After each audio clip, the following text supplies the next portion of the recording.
Shalom Bapak Ibu yang kasih Tuhan, selamat sore, selamat malam. Mari kita persiapkan hati kita untuk kita masuk dalam ibadah Bible Studi. Ya, kita mohon hadirat Tuhan ada di tempat ini. Tuhan melawat kita, Tuhan menjamah setiap kita. Kita persiapkan kita untuk kita masuk dalam hadirat Tuhan. Kita angkat pujian. Betapa singkatnya. Betapa singkatnya hari umur manusia,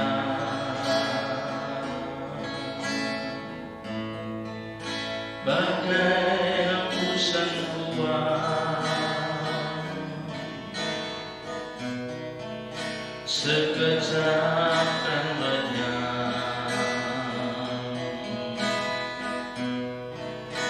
Hanya 70 tahun, demikian firman-Mu. Dalam detak waktu semua berlalu dengan buru-buru. Katakan betapa singkatnya. Betapa singkatnya hari umur manusia,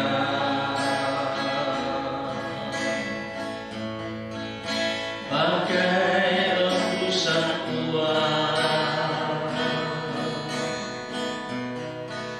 sekejap kan lenyap. Hanya 70 tahun,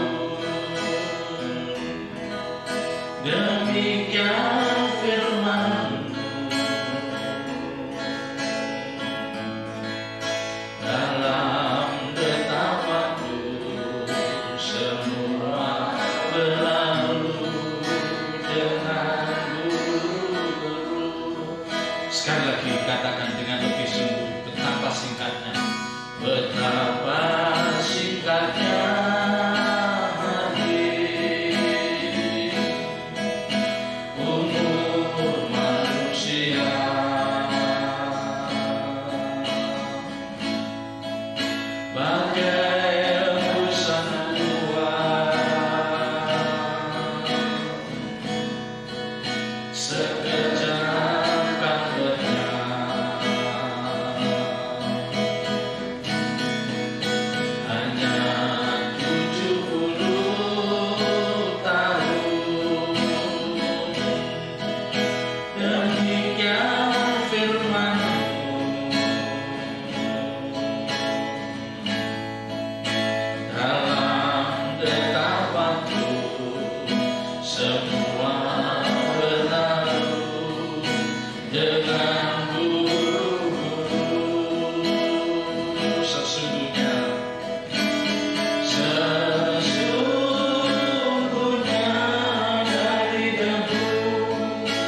Sesungguhnya haleluya,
Satu pun dapat menghibur.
Engkaulah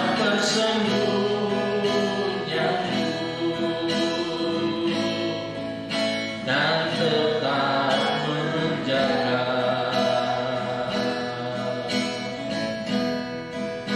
atas kesesakanku dalam pencobaan.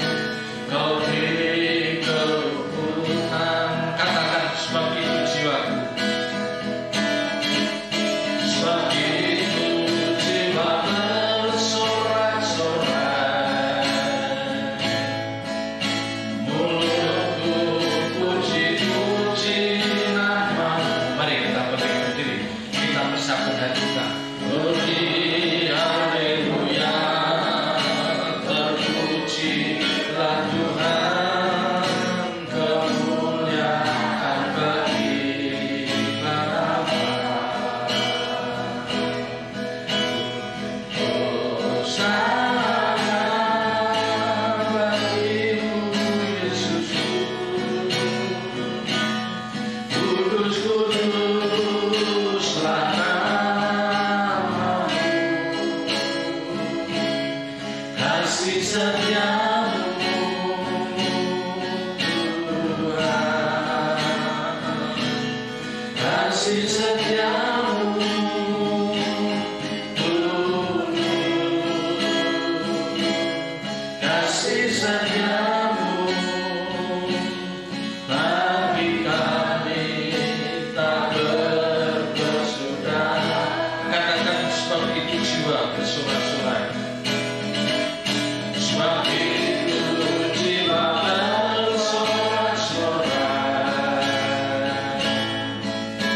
Mulutku puji-puji nama-Mu. Beri haleluya, terpujilah Tuhan, kemuliaan bagi Bapa. Hosana bagimu Yesus, kudus kuduslah nama-Mu, kasih setiamu Tuhan, kasih setiamu Tuhan,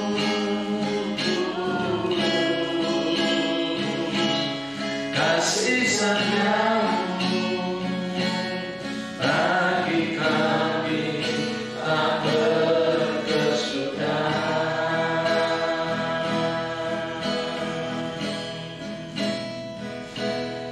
Kasih setiamu bagi kami tak berkesudahan. Benar Tuhan, kasih setiamu bagi kami orang-orang percaya tidak pernah berkesudahan. Dan ajar kami untuk kami menghargai kasih-Mu itu Tuhan. Ajar kami untuk membalas lewat peragaan hidup kami hari lepas hari yang kami peragakan ini. Biarlah itu sebagai bentuk kami membalas cinta kasih-Mu.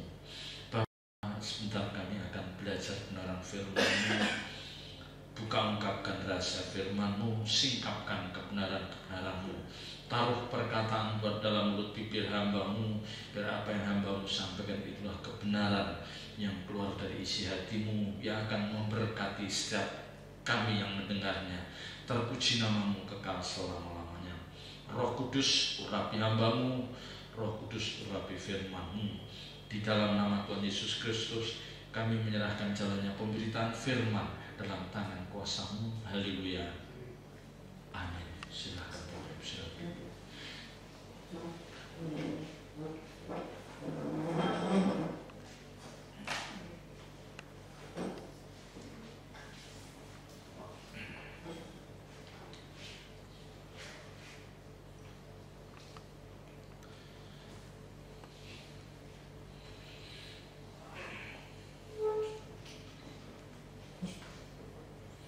Bapak Ibu saudara dikasih Tuhan, kita tentu tahu ya, kita memahami dan sangat memahami bahwa Allah yang kita sembah itu tidak berubah ya.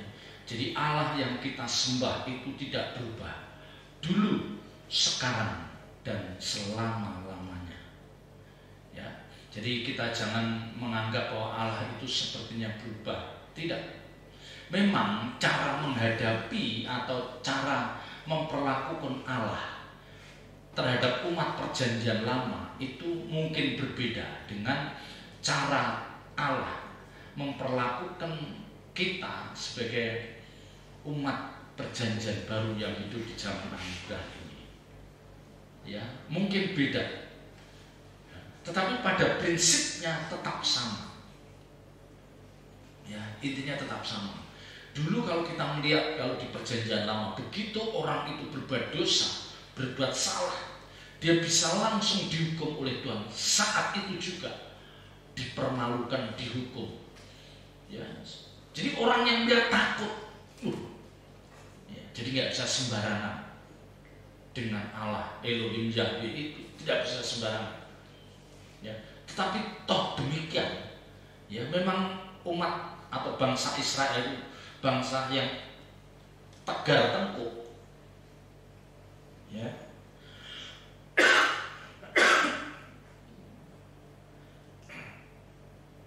Dia, Alkitab katakan dia adalah umat atau bangsa yang tegar tengkuk, sekalipun berkali-kali sering dihajar oleh Tuhan karena ketidaktaatannya. Ya, bahkan di dalam ya di dalam 1 Korintus 10 dikatakan puluhan ribu dibinasakan di padang gurun karena dia termasuk bangsa yang tidak tahu diri. Ya, dia bisa memperlakukan Elohim Yahweh itu semaunya, seenaknya, bersungut-sungutlah, mengeluhlah, ingin balik ke Mesir lah. Itu menunjukkan bahwa dia adalah orang yang tidak tahu diri. Dia dibebaskan dari Mesir, dia keluar dari perbudakan Mesir, itu sebuah karya besar dari Allah. Mestinya kalau tahu diri dia harus bersyukur. Ya, tetapi ketika di padang gurun masih ada yang berpikir lebih enak kalau kita kembali ke Mesir. Ini melukai hati Tuhan, melukai hati Allah. Makanya tidak heran kalau dia hukum dengan cara begitu. Ya, nah bagi Bapak Ibu Saudara dan saya umat perjanjian baru, seringkali kita melihat orang-orang Kristen yang hidupnya tidak benar, mulutnya jahat, menipu sana sini, ya, mulutnya jahat, menipu sana sini, merugikan orang, yang merancang kejahatan. Tetapi seolah-olah Allah diam, ya. Dan saya menyaksikan ada orang-orang percaya yang tidak memperdulikan ibadah. Dia fasik. Dia menganggap ibadah itu bukan sesuatu yang penting.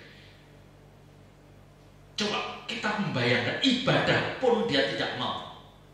Bagaimana mungkin dia akan menghampiri tahta sucinya Tuhan? Bagaimana dia mau ada di hadirat Tuhan setiap malam, setiap pagi? Tidak mungkin. Yang ibadah saja, yang rajin ibadah saja, belum tentu dia membangun misbah doa di rumah, belum tentu. Apalagi yang tidak ibadah. Dan saya merenungkan beberapa hari ini, saya merenungkan ada satu hal yang saya berani simpulkan, adalah orang sombong di mata Tuhan ketika dia tidak pernah merasa perlu Tuhan, dia tidak pernah duduk di kaki Tuhan, dia tidak pernah menghampiri hadirat Tuhan. Itu orang sombong. Ya, jadi orang sombong bukan hanya di mulut, mau menghina, mau terus pamer kekayaan, pamer kehebatan, pamer prestasi, bukan itu saja. Itu sih pasti sombong kita. Tetapi di balik itu ada orang-orang yang kelihatannya diam, tapi dia tidak memerlukan Tuhan. Ini sombong. Ya. Jadi dia tidak merasa perlu duduk di kaki Tuhan. Dia tidak merasa perlu ada di hadirat Tuhan, dan dia tidak merasa perlu menghadirkan Tuhan di dalam hidupnya. Ini orang-orang yang sombong. Ya. Terserah Bapak Ibu Saudara bisa menerima apa enggak. Tetapi saya membayangkan pasti Allah mengatakan itu sombong anak itu. You tidak pernah perlu saya. Ya, you tidak pernah memerlukan saya. You merasa hebat. You mau bisa menyelesaikan masalah hidupmu dengan caramu. Ya, ini yang paling yang tidak disadari banyak orang dan paling menakutkan. Makanya berkali-kali saya himbau supaya bangunlah misbah doa. Hampiri tahta sucinya Tuhan. Apa 5-10 menit tidak masalah. Tidak bisa menaikkan pujian, ucapkan kalimat haleluya, haleluya. Ya. Perdengarkan suara kita di hadapan Tuhan. Biar Tuhan tahu, oh ini suaranya si A, ini suaranya si B, ini suaranya ibu itu. Ya. Jadi ketika nanti kita benar-benar ada di dalam masalah yang berat, kita buka mulut, ya, kita tidak perlu berteriak, kita meratap di hadapan Tuhan. Tuhan tahu, wah ini suaranya si A, dia sedang menghadapi masalah hidup. Nah itu yang saya mau. Ya, seperti orang yang tidak pernah menampakkan batang hidungnya kepada orang yang kaya, orang yang punya jabatan yang bisa menolong banyak orang. Ya, ini ponakan apa siapapun nggak pernah menampakkan batang hidungnya. Apakah waktu lebaran nggak nampak, apakah waktu Natalan nggak kelihatan, waktu Sinsia juga kan. Tapi nanti begitu muncul minta tolong, begitu muncul ganggu, pinjam duit lah, inilah, malulah kita. Itu sama dengan kita di hadapan Tuhan juga begitu. Kita tidak pernah merasa menghampiri tahta sucinya Tuhan. Kita tidak pernah merasa membangun misbah doa. Kita tidak pernah merasa merindukan hadirat Tuhan dalam hidup kita. Tapi sekonyong-konyong masalah hidup menerpa, dan kita tahu bahwa tidak seorang pun mampu mengatasi kecuali Tuhan, dan kita meratap di hadapan Tuhan. Saya tidak mengatakan itu tidak boleh, tetap Bapak Ibu sudah lakukan. Tetapi coba kita renungkan. Kalau orang Jawa bilang Tuhan itu kayak untuk tampil butuh gitu. Jadi kalau kita perlu kita samperin, enggak kita cuekin gitu. Masa kita memperlakukan Tuhan yang memiliki jagat raya ini seperti ini? Ya. Jadi perlakuan Tuhan terhadap Bapak Ibu Saudara dan saya itu sama dengan perlakuan terhadap orang-orang perjanjian lama, hanya caranya berbeda. Semuanya ada hitung-hitungannya. Ya, yang tadi saya katakan ada orang-orang Kristen yang tidak pernah ke gereja, tapi hidupnya mapan, semua tercukupin, keluarganya no problem, tidak ada masalah. Apa ini nanti enggak ada? Pasti satu saat kamu akan meratap. Kalau kamu tidak meratap di dunia ini, paling tidak di ujung maut kamu akan meratap. You pasti gemetar, karena kamu tidak tahu kemana jalan pulang. Iya dong. Kalau di ujung maut kita tidak tahu aku mau pulang kemana, sementara tubuh jasmani sudah begitu lemah, dokter mengatakan no hope, tidak ada harapan, dan kita hanya dikasih waktu mungkin tinggal 6-5 hari aja nih usianya, kasih aja makan yang enak. Dan kita mendengar kalimat itu, dokter mengucapkan kepada keluarga kita, beri aja makanan yang enak, tidak ada pantang-pantangan, percuma. Kita mendengar kalimat itu, kita divonis 35 hari, tinggal 7 hari, kita kebayang nggak? Ya, makanya tadi saya katakan jangan kita nanti meratap di ujung, tetapi biar mulai saat kita masih sehat, kita masih kuat, kita masih muda, kita punya potensi yang besar untuk membantu pekerjaan Tuhan. Kita capek saat ini, tetapi nanti di ujung maut kita sudah bisa tersenyum. Ya, jangan dibalik, sekarang mau tiong-tiong, mau enak-enak, nanti di ujung maut meratap dengan gemetaran yang tidak bisa diatasi. Jangan. Ya. Jadi intinya Tuhan itu tidak pernah kompromi dengan dosa, tidak pernah kompromi dengan dosa. Dan Tuhan Allah Bapa itu selalu menekankan kekudusan. Alkitab kata, hendaklah kamu kudus sebab aku kudus.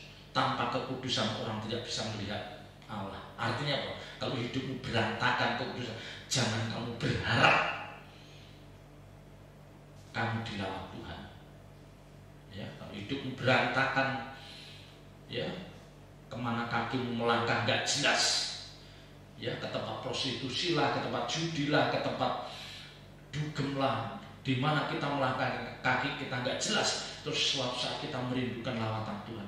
Nggak mungkin, Bapak Ibu Saudara, ya, nggak mungkin, ya. Jadi Tuhan itu pasti tidak kompromi dengan dosa. Tetapi kalau toh ada umatnya, ada orang-orang yang dikasih itu jatuh dalam dosa atau dia tersandung dalam perbuatan dosa, Tuhan bukanlah sosok yang kejam, tetap dia mengasihi.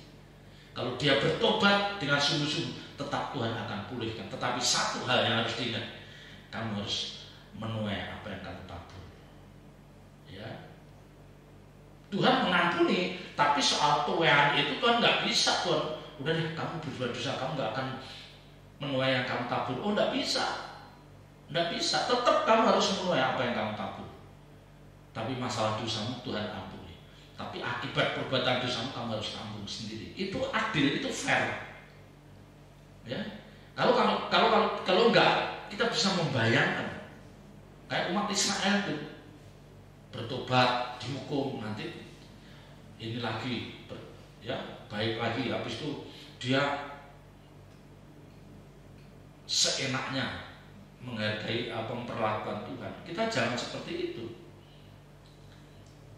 Ya, Allah pasti menghukum orang-orang yang tidak pernah mau bertobat. Ingat, Dia pasti menghukum orang-orang yang tidak pernah mau bertobat. Nah, ini ada orang-orang yang tidak pernah mau bertobat. Tetapi Dia, Allah itu tetap penuh kasih. Ada Alkitab katakan Allah itu kasih. Artinya apa? Tangan terbuka, tangan Allah terbuka untuk menerima pertobatan kita. Ya, Allah tidak pernah memusuhi kita. Ya, seperti yang kemarin saya katakan, Allah itu tidak memusuhi kita, tetapi kita sendiri yang sering memposisikan diri kita sebagai musuh Allah. Yaitu apa? Ketika kita mencintai dunia, nah di situ kita memposisikan diri musuh Allah. Ingat, ketika kita mencintai dunia dengan segala keindahan, kita merasa bahwa kita bisa dibahagiakan oleh sesuatu yang jasmani, di sini Allah tersinggung. Oh, kamu bahagia dengan sesuatu yang jasmani, kamu nggak perlu saya. Allah tersinggung. Allah tersinggung. Ya, dan ini berarti kamu memposisikan kamu sebagai musuhku.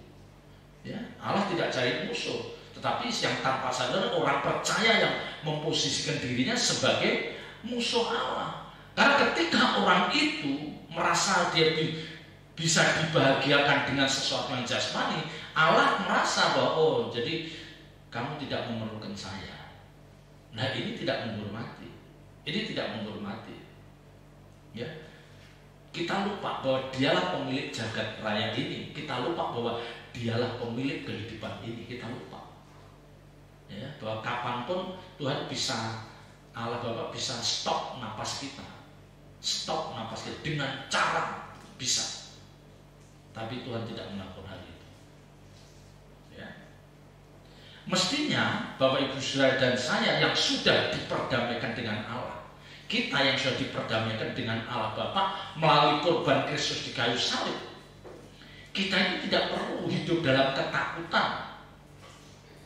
Ya, seperti layaknya umat perjanjian lama.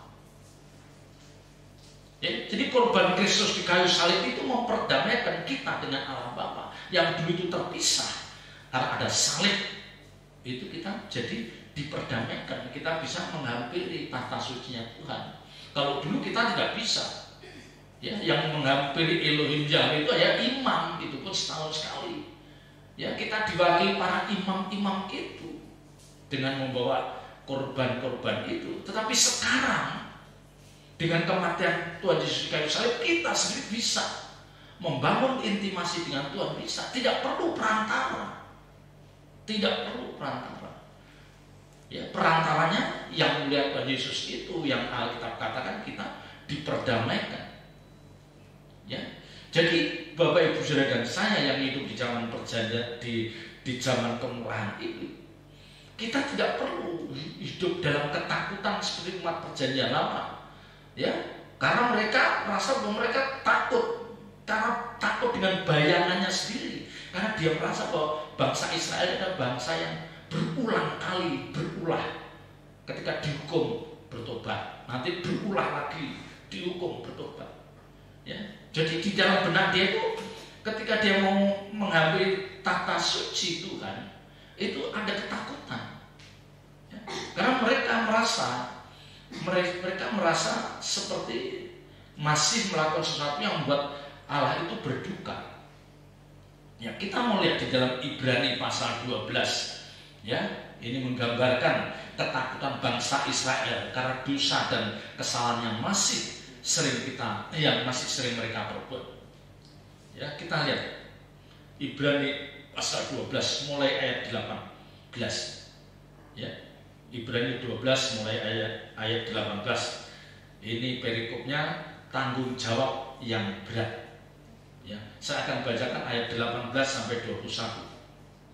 Ya, dikatakan, sebab kamu tidak datang kepada gunung yang dapat disentuh dan api yang menyala-nyala, kepada kegelapan dan angin badai, kepada bunyi sangkakala dan bunyi suara yang membuat mereka yang mendengarnya memohon supaya jangan lagi berbicara kepada mereka, sebab mereka tidak tahan mendengar perintah ini. Bahkan jika binatang pun yang menyentuh gunung, ia harus dilempari dengan batu. Dan sangat mengerikan pemandangan itu, sehingga Musa berkata, aku sangat ketakutan dan sangat gentar. Jadi ayat 18 sampai 21 itu memberikan gambaran bagaimana ibadah umat perjanjian lama itu diliputi dengan penuh ketakutan. Ya, maka di atas katakan, sebab kamu tidak datang. Kamu itu tidak datang seperti umat perjanjian lama. Jadi penulis Ibrani itu menulis kepada penerima surat ini, kamu itu tidak datang seperti waktu zamannya Musa. Ya, seperti kita ketahui saat itu bangsa Israel kan kumpul di Gunung Sinai untuk menerima 10 hukum Taurat itu. Ya, kilat dan petir menyambar dan bunyi guntur gemuruh mengerikan menyertai hadirat Tuhan. Bangsa Israel segera mundur ketakutan menghampiri hadirat Tuhan. Karena suasana mencekam saat itu. Kenapa? Dia merasa bahwa dia banyak melakukan dosa dan kesalahan. Ya.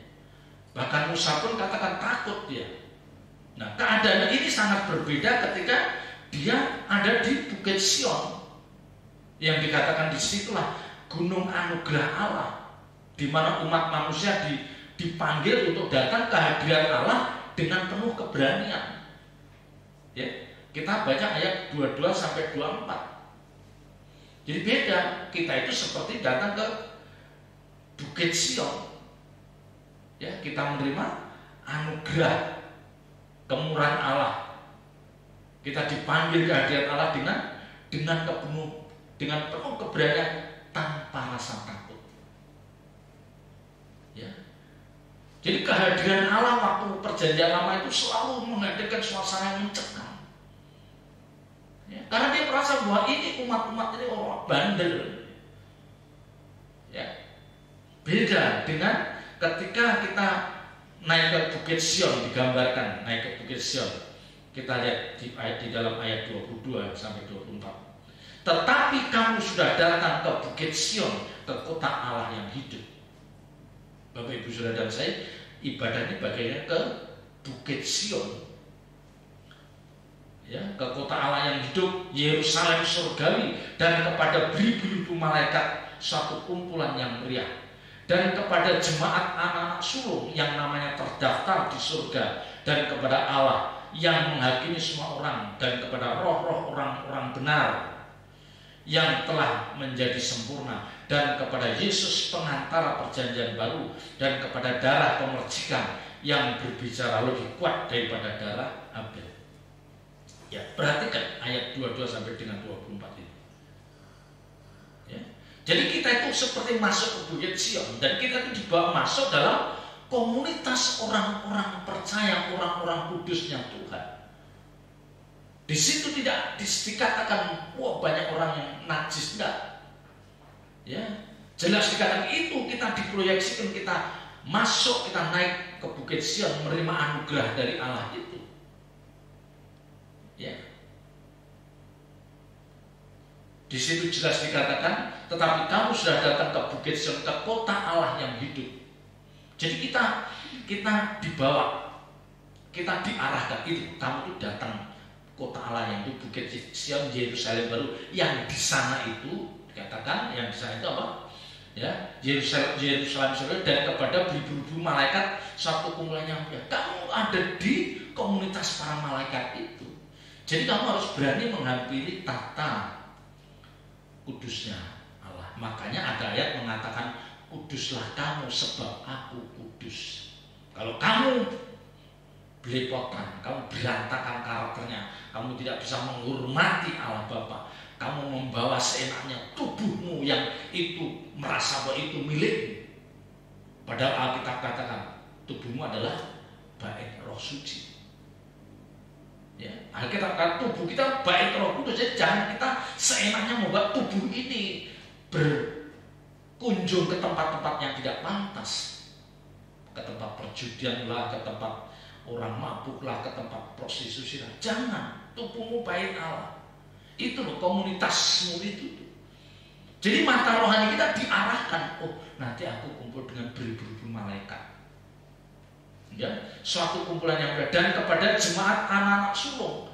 Jemaat anak-anak sulung ini berbicara adalah orang-orang percaya yang dia telah bisa memperagakan hidupnya seperti hidup yang diperagakan Tuhan Yesus.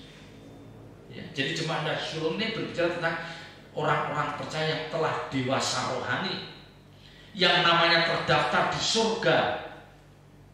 Ya. Jadi kita itu diarahkan itu loh, nanti komunitasmu itu gitu loh.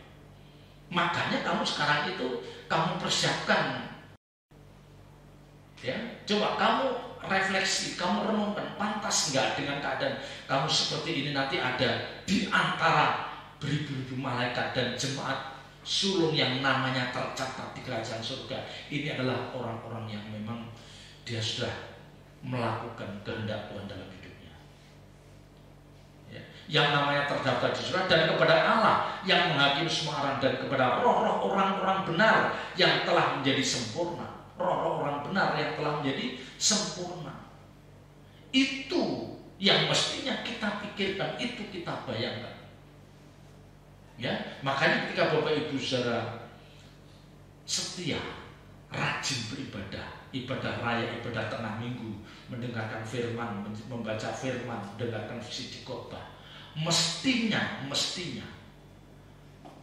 selera jiwa kita mulai bergeser. Ya, mestinya selera jiwa kita mulai bergeser, yang sampai titik tertentu kita tidak bisa mencintai dunia. Ya, karena yang Alkitab kata, ketika kamu mencintai dunia lebih dari mencintai Allah, kamu memposisikan diri sebagai musuh Allah. Ingat, Allah tidak memusuhi kita. Ingat, ya, jangan menganggap Allah itu cari musuh. Enggak, Allah itu Allah yang penuh kasih. Penuh kasih. Kita yang seringkali memposisikan diri sebagai musuh Allah.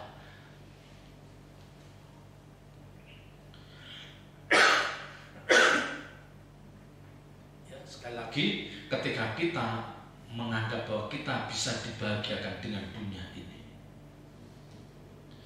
ya, jadi perhatikan di Bukit Sion ini kita masuk dalam komunitas orang-orang kudus, orang-orang pilihan Allah. Mereka adalah orang-orang yang telah berprestasi selama dia di dunia. Inilah gambaran bagi Bapak Ibu Saudara dan saya bahwa itulah komunitas kita nanti Yerusalem baru.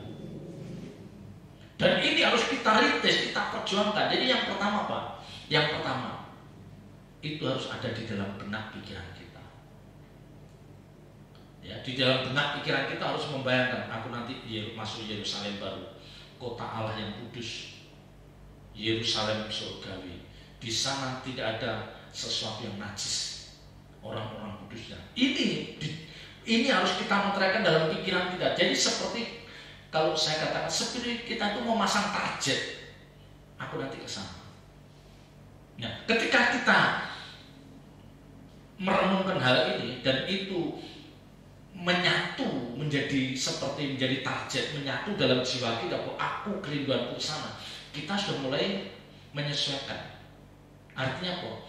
Peragaan hidup kita menyesuaikan, kita pilih pergaulan menyesuaikan. Wah, nggak sehat ya, kita milih pergaulan, milih komunitas di sekolahan, di lingkungan di mana kita tinggal, kita sudah mulai merancang, wah ini bukan komunitas saya ya.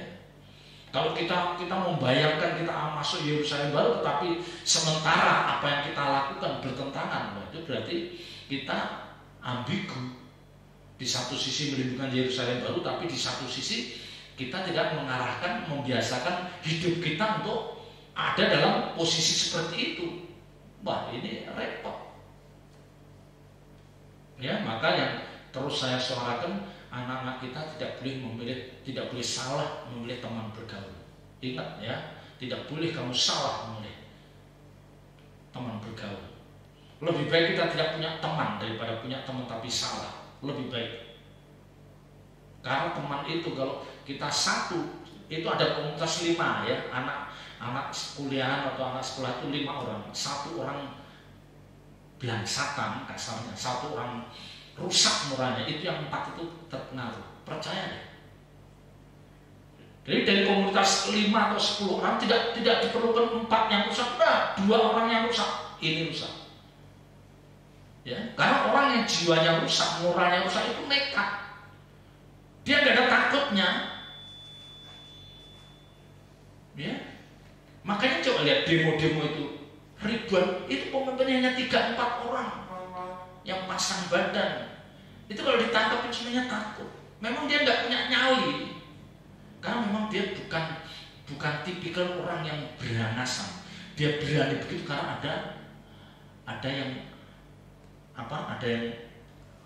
menghasut. Triggernya itu ada 3-4 orang yang benar-benar nekat jadi. Nggak mungkin dari 10.000 itu 5.000 jadi. Enggak, pokoknya 10 orang cukup menggerakkan 10.000. Ya, tokoh yang coba kita lihat demo tokohnya, mana ada puluhan orang, enggak ada. Bisa dihitung jari. Tapi dia dengan kekuatannya, ya, karena apa? Memang nuraninya udah jahat. Nah, Bapak Ibu Saudara dan saya yang polos-polos saja, inginnya damai-damai saja, bergaul dengan itu ketularan. Makanya Alkitab katakan pergaulan yang buruk merusak kebiasaan yang baik, itu benar, bahkan sangat benar. Ya, ingat, mendingan lebih baik tidak punya teman kalau memang di antara mereka tidak ada yang baik. Ya, tapi pasti Tuhan menyisakan orang-orang baik. Percaya deh, Tuhan pasti menyisakan orang-orang baik yang bisa kita ajak berteman. Ya, tidak harus satu agama, tidak harus. Ya, tetapi tetap sama mereka kita tidak bisa yang seperti gimana. Ya, tapi teman. Ada orang-orang yang beda itu ada. Mereka nurani itu juga bagus-bagus juga. Ya, jadi ayat 18 sampai 21 berbicara tentang kondisi umat perjanjian lama. Kalau mau menyambut hadirat Tuhan itu penuh dengan ketakutan, karena memang suasana seperti itu. Ya, pada gemuruh, ada guntur, ada petir, ada macam-macam. Ya, itu Tuhan mau menunjukkan bahwa kamu ini loh, Elohim Yahweh itu. Jadi biar dia ada rasa gentar. Ya. Nah, ayat 22 dan 24 itu gambaran hidup Bapak Ibu Saudara dan saya, itu komunitas kaum mati itu. Ya, ayat 25. Jagalah supaya kamu jangan menolak dia. Nah, ini, kamu jangan menolak dia. Karena kamu tahu bahwa kamu diproyeksikan dalam komunitas seperti itu, kamu jangan menolak dia. Artinya apa? Kamu harus bisa menerima apa yang dia ajarkan, dan kamu harus bisa mencontoh apa yang dia lakukan. Jangan menolak dia. Jika dia itu berbicara tentang Tuhan Yesus, ya. Jagalah supaya kamu jangan menolak dia yang berfirman. Sebab jikalau mereka yang menolak dia yang menyampaikan firman Allah di bumi tidak luput, apalagi kita jika kita berpaling dari dia yang berbicara dari surga. Ya. Ini ini bisa berbicara tentang hamba-hamba Tuhan yang dipakai oleh Tuhan, yang menyuarakan Tuhan. Ada hamba-hamba Tuhan yang memang dia dipakai oleh Tuhan untuk menyuarakan isi hati Tuhan. Dan kalau kita tahu bahwa oh ini suara Tuhan, kita jangan menolak. Ya. Ini hamba Tuhan itu dipakai Tuhan, kita jangan keraskan hati kita. Ya. Kalau kita di dunia saja kita menolak hamba Tuhan yang punya otoritas dari Tuhan, kita apalagi, dan itu tidak luput kamu menolak orang-orang yang mewakili Tuhan untuk berbicara, dan dikatakan ya, yang menolak dia yang menyampaikan firman Allah di bumi tidak luput, itu pun kamu tidak luput dari hukuman. Apalagi kita, jika kita berpaling dari dia yang berbicara dari surga. Ya. Jadi karena kita tahu bahwa kita diproyeksikan seperti itu, dan kita akan jagalah dirimu jangan menolak dia, maka ada kita katakan jangan keraskan hatimu. Ya, seperti kegeraman bangsa Israel di padang gurun, yang keras kepala, jangan keraskan hatimu. Ya, di sini saya dapat pelajaran. Ya, saya dulu termasuk orang-orang yang sulit menerima. Ya, saya sulit, ada istilahnya agak kepala batu. Ya, kalau nggak cocok dikit nggak mau dengar gitu. Tapi sekarang saya renungkan ya, memang hamba Tuhan itu ada yang dipakai Tuhan secara luar biasa. Ya, dari setiap khotbahnya itu hampir sekian puluh persen itu dipakai. Dari khotbah-khotbahnya itu 70-80% itu bisa menjadi berkat. Tetapi ingat, ada hamba Tuhan, khotbahnya memang mungkin tidak begitu menarik atau membosankan, tetapi saya kan dari sekian menit dia berkhotbah pasti ada satu poin yang kita ambil. Ngerti? Dari pendeta itu khotbah memang mungkin dia tidak menarik atau kurang menarik, tetapi kalau kita renungkan pasti Tuhan sisipkan ada kebenaran-kebenaran yang bisa kita ambil, bisa nangkep. Makanya kalau kita khotbah sama jangan tidak didengar. Pasti dari khotbahnya sekian menit, 45 menit, dari 55 menit dia berbicara, pasti ada Tuhan sisipkan, ada kebenaran yang bisa saya tangkap. Ya, dengan begitu apa? Kita tidak mengkultuskan pendeta. Kalau yang khotbah bukan itu nggak mau dengar, jangan. Mereka dipakai Tuhan. Memang mungkin mereka tidak sehebat yang benar-benar dipakai Tuhan. Memang kita harus akui ada pendeta yang dari awal berbicara sampai terakhir rasanya kita diberkati sepanjang ibadah. Nyaris sepanjang ibadah kita diberkati dengan apa yang disampaikan. Tetapi ada hamba Tuhan yang dari sekian menit, ada ya 3-5 menit yang tidak apa-apa, itu pun tetap kita tangkap. Ya, itu kita mau apa? Rendah hati. Ya, kita rendah hati dan kita bisa menyadari keterbatasan orang. Bagaimanapun dia ditahbiskan sebagai pendeta, pasti Tuhan pakai, sekalipun mungkin tidak sehebat hamba-hamba Tuhan yang memang benar-benar ya menyerahkan hidupnya.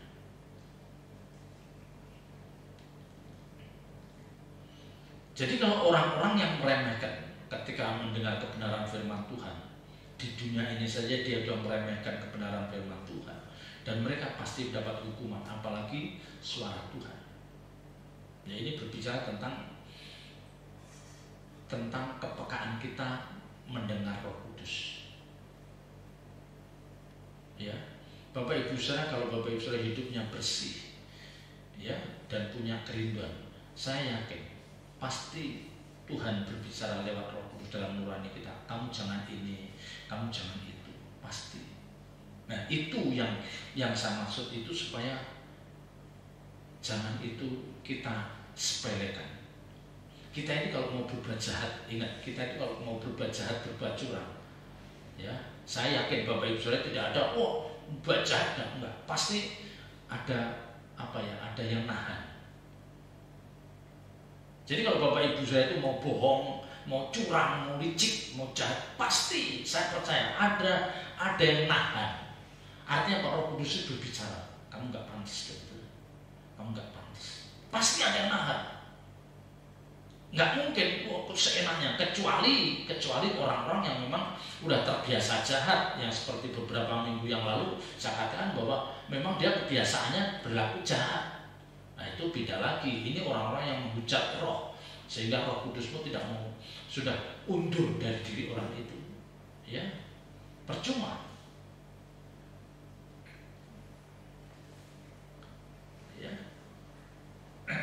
Ayat 26 ini, ya, ayat 25 ya, saya katakan, jagalah supaya kamu jangan menolak Dia yang berfirman, sebab jikalau mereka yang menolak Dia yang menyampaikan firman Allah di bumi, ya, ini adalah hamba-hamba Tuhan yang mewakili, yang dipakai Tuhan untuk berbicara tentang kebenaran, tidak luput, artinya tidak luput dari penghukuman, apalagi kita jika kita berpaling dari Dia yang berbicara dari surga. Nah, ayat 5 ini juga ini berbicara tentang ini. Allah itu menuntut konsistensi iman dari umat.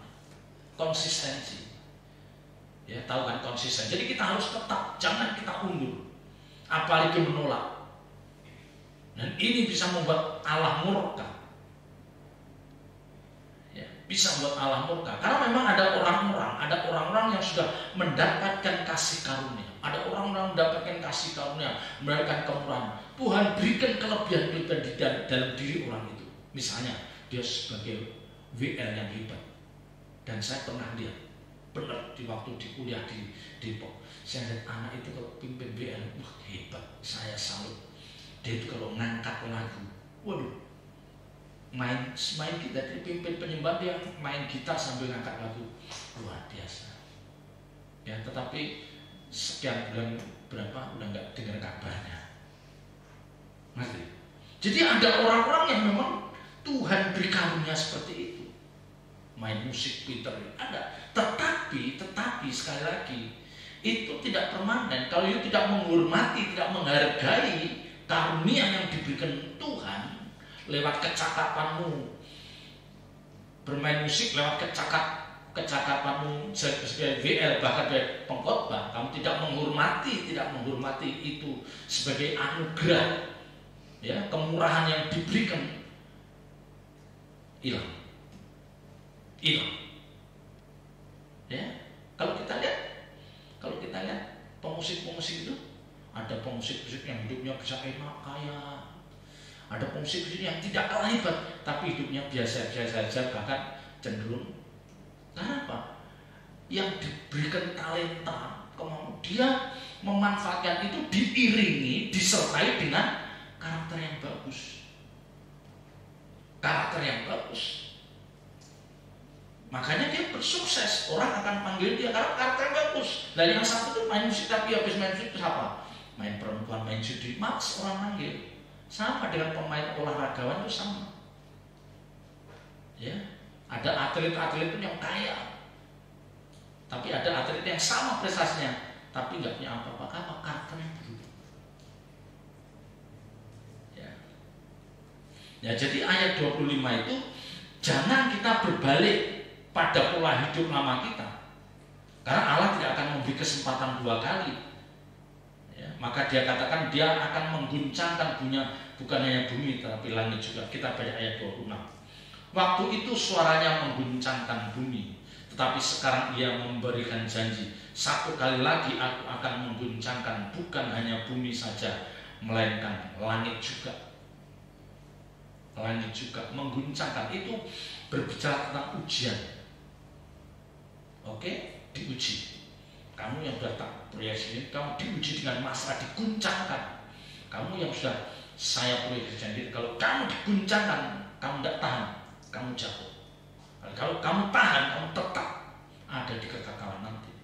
Nah, ini yang saya katakan, kita itu diberikan kemurahan, karunia yang luar biasa, tetapi seringkali kita rapuh. Ngerti? Kita itu rapuh, sehingga ketika kita mendapat guncangan itu rontok, kita mudah meninggalkan Tuhan. Wah, ini yang menyedihkan. Ya, ayat 27, ungkapan satu kali lagi menunjuk kepada perubahan pada apa yang tidak. Saya ulangi. Ungkapan satu kali lagi menunjuk kepada perubahan pada apa yang dapat diguncangkan, karena ia dijadikan supaya tinggal tetap apa yang tidak terguncangkan.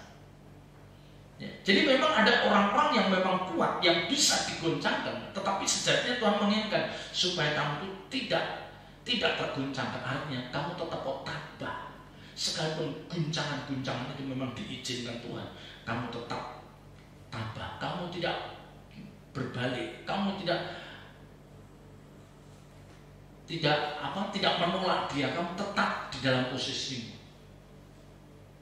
Ya, jadi Bapak Ibu Saudara dan saya itu diharapkan untuk kita punya konsistensi iman, karena Allah menginginkan kita ada di sana. Dan memang nanti ada guncangan-guncangan yang kalau kita tidak kuat, kita jatuh. Ya, tetapi kalau kita kuat, kita tetap tidak terguncangkan dan ada di dalam tempat itu. Kita lihat di dalam ayat 28. Jadi karena kita menerima kerajaan yang tidak terguncangkan. Ya ngomong. Jadi karena kita menerima kerajaan yang tidak terguncangkan. Ini memang diinginkan Tuhan. Kamu tuh masuk dalam satu kerajaan yang tidak terguncangkan. Artinya apa? Kamu memang sudah teruji. Nah ini yang bisa, ayat ini berlaku bagi mereka yang tidak jatuh. Ya, yang tidak terguncangkan. Marilah kita mengucap syukur dan beribadah kepada Allah menurut cara yang berkenan kepadanya dengan hormat dan takut. Nah ini, jadi kalau kita diberikan kekuatan, ya, kita diberikan kok aku kuat, kok aku nggak gampang jatuh. Akhir-akhir ini saya lebih kuat, ya, diprovokasi untuk marah saya nggak marah, tahu? Dipancing untuk marah, aku nggak marah. Dipancing untuk kita membalas kejahatan orang lain, aku tidak terprovokasi untuk membalas. Nah, kalau Bapak Ibu sudah punya karakter sifat ini, dikatakan kita bersyukur. Ya, kita bersyukur karena itu juga satu anugerah. Ya, memang kita berjuang, tapi karena Tuhan tahu bahwa kita berjuang, Tuhan kamu jadikan orangnya. Kita harus menunjukkan bahwa kita berjuang. Ya, bagaimana supaya kita tidak mudah marah? Kita pasti berjuang, nahan emosi, nahan tidak balas.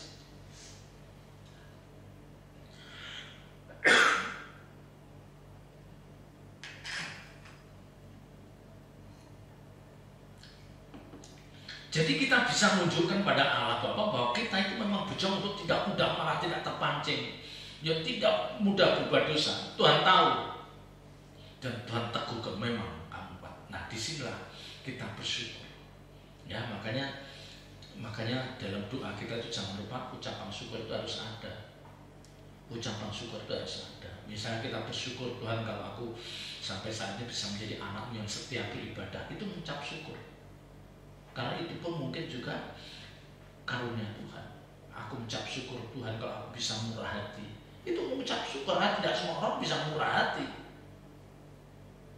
Nanti aku mengucap syukur, dan kalau saya akhir-akhir ini saya senang membaca Alkitab, itu juga mengucap syukur. Karena Alkitab katakan yang semarin kata pemberian yang baik dan anugerah yang sempurna datangnya dari Allah Bapa. Itu kan pemberian yang baik. Suka baca Alkitab, suka berdoa, suka berbuat baik, murah hati.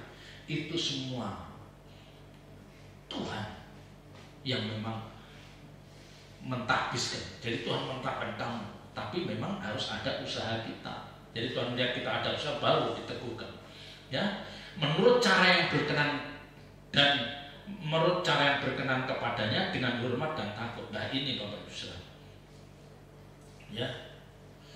Jadi ayat ini mengatakan orang-orang percaya yang mereka telah menerima kerajaan yang tidak terguncangkan, seharusnya mereka mengucap syukur. Dan itu harus mereka wujudkan. Ucapan syukur itu harus mereka wujudkan dalam ibadah yang berkenan kepadanya dengan rasa takut dan hormat. Jadi rasa syukur atas kebaikan Tuhan itu harus kita wujudkan dalam bentuk peragam hidup kita. Ya. Tentu perwujudan dari ibadah yang berkenan kepada Allah itu tidak hanya sebatas acara seremonial di gereja yang dikemas dengan liturgi yang menarik, Ya, ucapan syukur kita harus diwujudkan dalam peragam hidup yang sesuai dengan tatanan sebagai orang percaya yang dikehendaki Tuhan. Bagaimana kita tidak duniawi, kita hidup senantiasa hidup dalam kesucian Tuhan, dan bagaimana hidup kita tidak menjadi batu sandungan. Ini yang selalu saya katakan, bagaimana hidup kita tidak menjadi batu sandungan, tetapi menjadi berkat bagi banyak orang. Rasa takut yang benar ini berbicara ketika orang percaya selalu, ya, rasa takut yang benar yang dikatakan adalah ayat 12, ayat 28, dan dengan hormat dan takut. Nah, rasa takut yang benar bagi orang percaya itu, kalau orang percaya itu merasa bahwa hadirat Tuhan selalu ada dalam hidupnya. Jadi kalau orang percaya itu merasa bahwa Tuhan hadir, ada bersama saya, itu pasti ada takut. Karena apa? Kalau kita merasa bahwa Tuhan hadir dalam hidup kita, kita tidak mungkin mudah berbuat dosa. Jadi kita selalu merasakan ada hadirat Tuhan dalam hidup kita, sehingga kita takut berbuat dosa. Kita seperti sudah tidak bisa curang. Jadi kalau misalnya kita jalan nemu uang 500 atau 1 juta, itu kita udah nggak bisa langsung kita kantong. Kita bisa tanya, ini punya siapa? Ya. Jadi kalau ada di wastafel ada dompet tertinggal, kita nggak nyari diambil, dibuka dompetnya, kita ambil uangnya. Enggak, kita udah nggak bisa. Karena kita merasa bahwa Tuhan hadir dalam hidup kita, kita tidak bisa berbuat dosa, nggak bisa. Karena kita seperti dicengkeram. Nah, ini maksudnya rasa takut itu. Ya, jadi takut yang memang natural, ya, takut yang memang kita hidupkan dalam diri kita. Ini takut yang benar, karena kita merasa bahwa hadirat Tuhan ada di sekeliling kita. Seperti Tuhan masang CCTV dalam bagi hidup kita. Kita takut berbuat dosa, kita sudah tidak bisa mencuri, bukan nggak bisa mencuri, sudah nggak bisa. Kita sudah tidak berpikir untuk berbuat yang tidak senonoh, tidak berpikir. Nah, ini yang diharapkan oleh Tuhan. Ayat terakhir, ayat 29. Ya, sebab Allah kita adalah api yang menghanguskan. Kembali kita diingatkan, Allah Maha Kasih, Allah Maha Mengampuni. Tapi kita ingat, Allah bukan tidak terbatas kesabarannya. Ya, jadi ayat ini mengingatkan kita semua, Allah memang penuh kasih, Maha Mengampuni, tetapi ingat, semua ada batasnya. Allah punya kesabaran, bukan tidak terbatas. Dia juga bisa membinasakan umat yang dianggap tidak menghormatinya dan dianggap merendahkan martabatnya. Jadi Allah juga api yang menghanguskan. Dia bisa menghukum siapa saja, kapan saja. Itu yang harus kita takuti. Maka di depan tadi katakan ibadah dengan rasa hormat dan takut. Karena Allah itu apa? Allah ini kebagian dikatakan Allah adalah, sebab Allah kita adalah api yang menghanguskan. Dia bisa berbuat apa saja yang dipandang perlu. Ya, kalau ini dianggap Allah bahwa oh, ini nggak bisa, ini harus saya binasakan. Karena kalau tidak, nanti banyak orang akan mengikuti cara hidup seperti dihabisin sama Allah. Nah, ini yang kita takut. Ya, jadi kita tidak ada di sana. Kita adalah orang-orang selalu memikirkan bagaimana kita menyenangkan hati Tuhan. Kita sudah diproyeksikan ada di tempat dengan beribu-ribu malaikat, dengan jemaat sulung, dengan orang-orang benar yang rohnya telah sempurna. Kita diproyeksikan ada di sana. Kita jangan menolak Dia. Ya, selamat berjalan. Tuhan Yesus memberkati.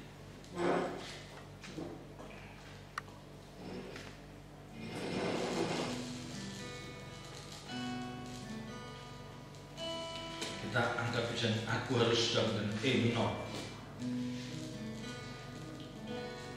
Ku harus sudah mengakhiri jalan hidup kewajaran dunia, sebelum roda waktu berhenti, ku berbalik dengan sepenuh hati dalam genggam kasih hidup dalam jalan anak Allah, seperti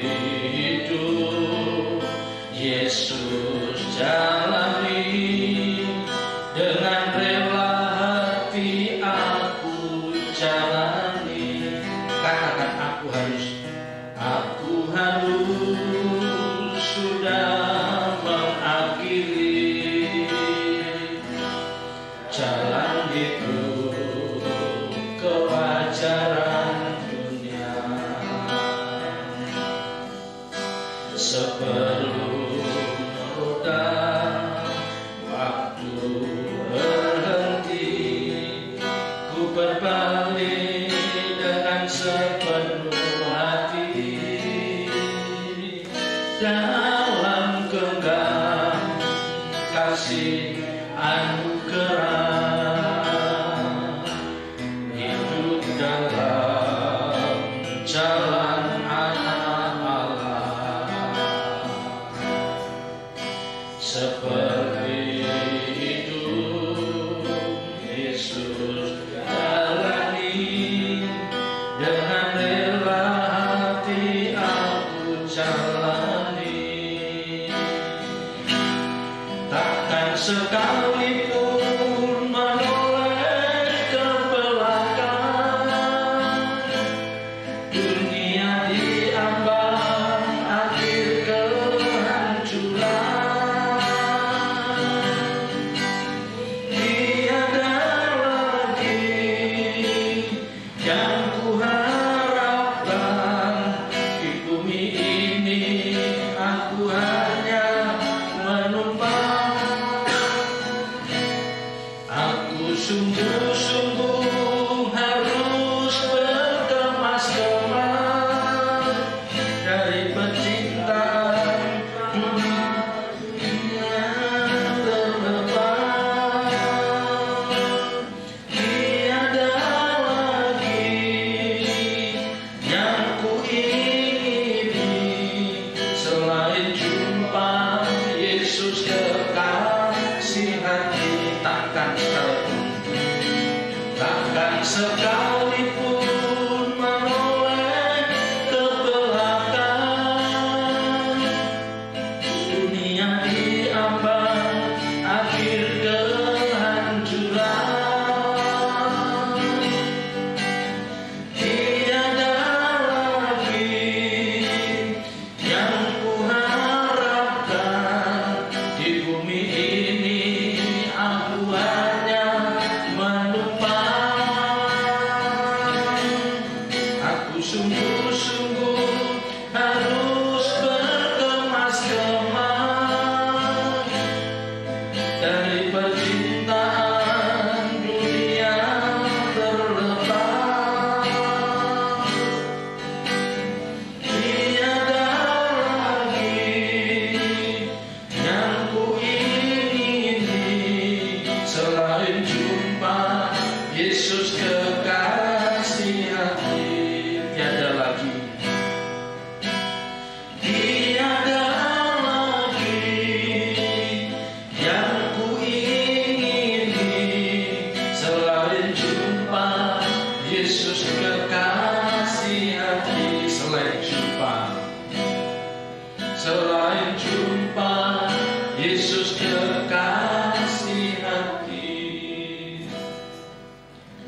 Seperti di dalam pujian ini, memang itu yang kami rindukan Tuhan. Suatu saat nanti kami ada bersama kumpulan beribu malaikat dan roh orang-orang yang telah sempurna, dan kami boleh berada bersama Engkau di dalam kerajaan yang tidak tergoncangkan. Dan kami sadar kami harus berjuang supaya kami tidak pernah menolak didikan kebenaran firman Tuhan yang disampaikan oleh orang-orang yang Kau pakai untuk menyampaikan kebenaran.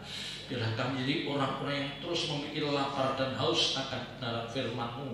Kami senantiasa bisa mengucap syukur atas segala pemberian yang baik dan anugerah yang sempurna yang datangnya dari Engkau, Allah Bapa yang bertahta di kerajaan surga.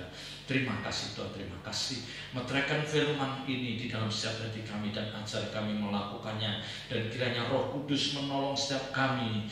Engkau berikan kami kemampuan untuk kami mengenakan kebenaran firman di dalam hidup setiap kami. Terpuji nama kekal selama-lamanya.